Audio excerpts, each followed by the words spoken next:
ஆச்சி மிளகாய் தூள் வழங்கும் மணிச் செய்திகள். இணைந்து வழங்குபவர்கள் அரசன் சோ.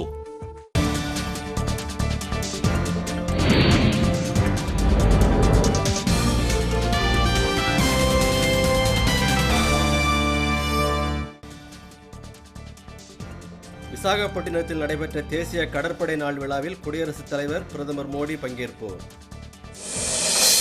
9வது IPL போட்டி வீரர்களுக்கான ஏலம் பெங்களூருவில் தொடக்கம்.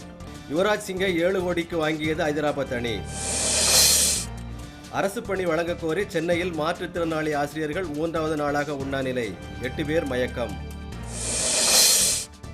கல்வி நிறுவனங்களில் சிறுபான்மையினருக்கான ஒதுக்கீட்டை அதிமுக அரசு நீக்கிவிட்டதாக முஸ்லிம் லீக் புகார்.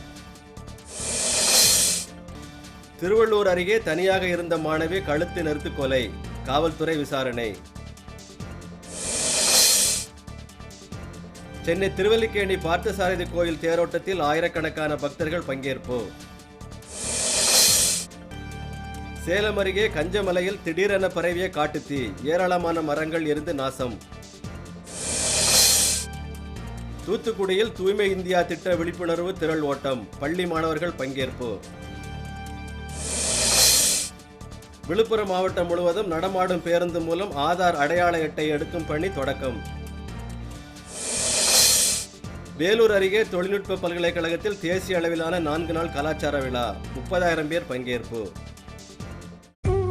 ஆச்சி மிளகாய் தூள் வழங்கிய மணிச் செய்திகள். இணைந்து வழங்கியவர்கள் அரசன் சோ.